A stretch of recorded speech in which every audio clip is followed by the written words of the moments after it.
जहां एक और मध्य प्रदेश के मुखिया शिवराज सिंह चौहान भू माफियाओं, खनिज माफियाओं, जंगल माफियाओं से सख्ती से निपटने के लिए ऐलान कर रहे हैं, वहीं माफियाओं पर इनका कोई भी असर दिखाई नहीं दे रहा।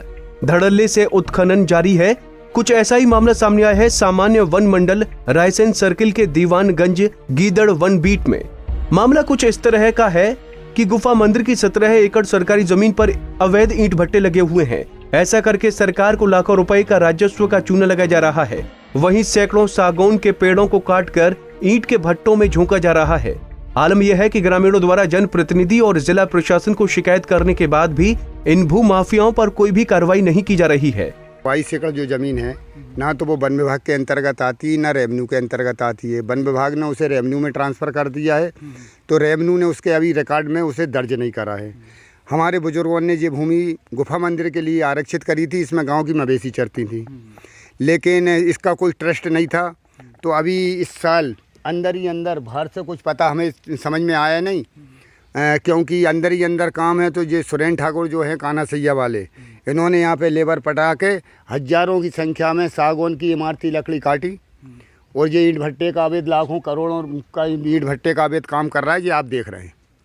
इसकी शिकायत हमने कलेक्टर साहब से भी की, वन मंडलाधिकारी महोदय से भी की और माननीय मंत्री महोदय प्रभुराम चौधरी जी से भी की, तहसीलदार साहब से भी की। तो कोई निराकरण हुआ? कोई निराकरण नहीं हुआ। एक बार रेंजर साहब आए थे, लेकिन गीदगढ़ का जो वन विभाग का हेल्पर है वो उन्हें मौके पे नहीं लाया और उन्हें दिशा भटका के दूसरी तरफ ले गया और हमसे रेंजर साहब ने कोई संपर्क नहीं करा। जैसे अब कोई निराकरण नहीं होता तो आगे क्या कदम उठाएंगे? आगे हम गांव वाले ये गुफा जो है ये 10, 15, 20 गांव के लोग इसमें श्रद्धा रखते हैं। अब गुफा मंदिर का जो है ट्रस्ट बन गया है।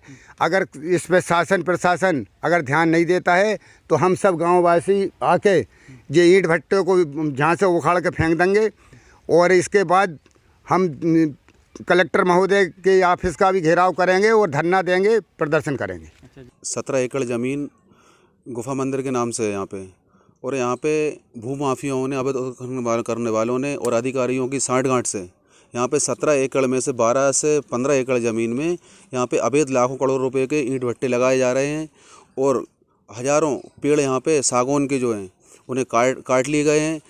बड़ी विडम्बना है यहाँ पे। एक तरफ हमारे मध्य प्रदेश के मुखिया कहते हैं भू माफियाओं के लिए कि हम 10 फीट गड्ढे में खोद के गाड़ देंगे अगर इस तरीके के भू माफिया सक्रिय हुए तो, और दूसरी तरफ राजधानी के महज 20 किलोमीटर दूर यहाँ पे बहुत बड़े मात्रा में बड़े स्तर पर अवैध उत्खनन का संचालन हो रहा है। इसकी शिकायत विगत 22/12/2020 को हम कर चुके हैं। इसके बाद में भी पूरा शासन प्रशासन मौन है और ये क्षेत्रीय जो सांची विधानसभा में आता है इस क्षेत्र, और पूरी मिली भगत यहाँ अधिकारियों की मानी जा रही, जबकि यहाँ से मंत्री हमारे क्षेत्र के मंत्री आदरणीय प्रभुराम चौधरी जी भी बोल चुके हैं, अधिकारियों को आश्वस्त कर चुके हैं कि इस पर जल्दी तुरंत उचित कार्रवाई की जाए, लेकिन इसके बाद भी अधिकारी शिकायतों के बाद भी जिला प्रशासन सहित वन विभाग से जुड़े अधिकारी खामोश बनकर तमाशा देख रहे हैं।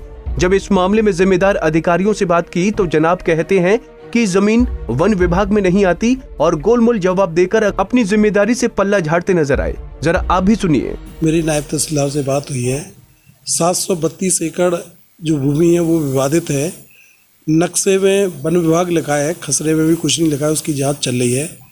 अब जांच के बाद ये तय हो जाएगा कि फॉरेस्ट की है कि रेवेन्यू की है।